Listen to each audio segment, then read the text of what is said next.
આત્મવિશ્વાસ એટલો બધો છે કે ભરતભાઈ સુતરિયા છે એ ખૂબ સારી જંગી લીડથી જીતી રહ્યા છે ને લોકોમાં ઉત્સાહ પણ અમને મળી રહ્યો છે।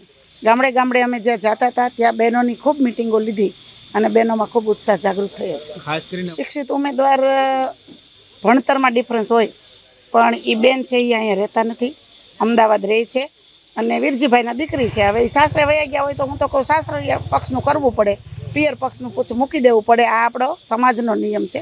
પણ એ હવે એક વારસો રાખવા માટે આવ્યા છે, પણ આ રાજકારણમાં ખરેખર વારસો ન હોય, વારસામાં ઘણા ફેંકાઈ ગયા એ આપણે જોઈ છીએ।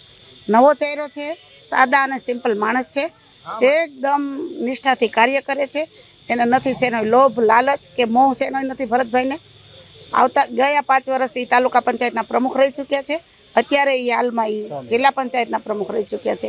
તો હું તો એમ કહું છું કે લોકો વિચારી અને અહીંયા જે રહેતા હોય રાતે જેને ફોન કરી શકે એને જ મત આપે। બગસરા તાલુકામાં આજની તારીખમાં અત્યાર સુધીમાં ક્યારેય બગસરા તાલુકામાં પાણી નથી, અત્યારે નદીઓ ચાલુ થઈ ગઈ છે।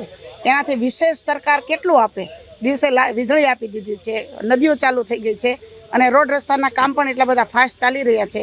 જેવી કાકડીયા ધારાસભ્ય તરીકે 400 કરોડના કામ લઈ આવ્યા છે અને હમણાં ચૂંટણી પહેલાં 17 જોબ નંબર લાવ્યા છે। એ બધા રોડના કામ અત્યારે પેન્ડિંગ છે અને ટેન્ડરમાં પ્રક્રિયામાં છે। અમરેલી 14 લોકસભાના ઉમેદવાર ભરતભાઈ સુતરિયાના સમર્થનમાં આજે મતદાનનો દિવસ છે અને ખૂબ જ સારી રીતે મતદાન શરૂ છે।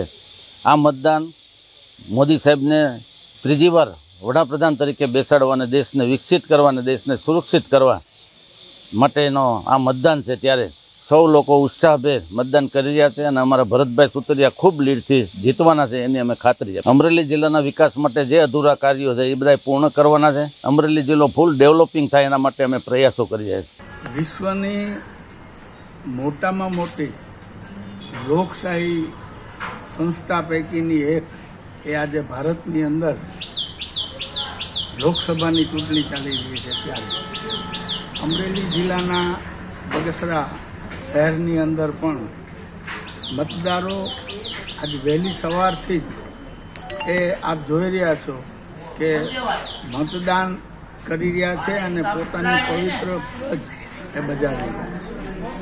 આપણે સૌ જાણીએ છીએ કે અત્યારે હીટ વેવ ચાલે છે, 12-1 વાગ્યા પછી જે ગરમીનો પારો ખૂબ આગળ વધવાની તૈયારી છે, એ પહેલાં લોકો મતદારો સ્વયંભૂ એ 12 વાગ્યા સુધી મોટાભાગનું મતદાન પૂરું થઈ જાય એવું જે ઈચ્છી રહ્યા છે અને એને પ્રતિભાવ રૂપે આપ જોઈ રહ્યા છો કે મતદાન ખૂબ સારી રીતે ચાલી રહ્યું છે, શાંતિપૂર્ણ વાતાવરણમાં ચાલી રહ્યું છે અને એટલા માટે થઈને ઇલેક્શન કમિશનરે જે આ વખતે અલગ પ્રકારની આખી વ્યવસ્થાઓ ઊભી કરી છે, હું એને ધન્યવાદ પાઠવું છું। મહિલાઓમાં તો ઘણી જ બધી જાગૃતિઓ છે, બહેનો પણ પોતાનું અત્યારનું જે ઘરકામ છે એ મૂકીને પણ એને એવું થાય છે કે ચલો પહેલાં આપણે મતદાન કરી આવીએ। મતદાન એ કરવાની આપણી એક ફરજ છે નાગરિકની, એટલે બહેનો પણ એવી રીતે જ ઈચ્છે છે કે ઘરકામ તો આપણે પછી કરશું પણ પહેલાં સવારમાં આપણે મતદાન કરાવી। બહેનોમાં પણ બહુ ઉત્સાહ છે, એટલે મતદાન અત્યારની સમયમાં બહુ જ સારું ચાલે છે અને બહેનોને પણ બહુ સઘન મતદાન સારું થશે એવી અમને આશા છે। હાલ બગસરામાં અને પૂરા ગુજરાતમાં ગરમીનો માહોલ હોય પણ બગસરામાં અમારા કાર્યકર્તા ભાઈઓ અને મતદારોનો સહકારથી સવારે 7 વાગ્યાથી 11 વાગ્યા સુધીમાં સારું એવું મતદાન થઈ ગયું છે અને જે કાંઈ જૂજ બાકી છે એ બપોરેના ટાઈમમાં અમે એ લોકોને બોલાવી વાહનની વ્યવસ્થા કરીને પણ મતદાન ચોક્કસ કરાવશું। એ મતદાનનો માહોલ ભાજપ થકી બહુ સારો છે। મહિલાનો એટલો બધો ઉત્સાહ છે કે જૂથબદ્ધ મહિલાઓ મતદાન કરવા માટે હોશે હોશે નીકળી ગયા છે અને પુરુષો ભાઈઓનો પણ પૂરો સપોર્ટ છે અને ગરમીના હિસાબે સવારથી જ માહોલ સારો છે।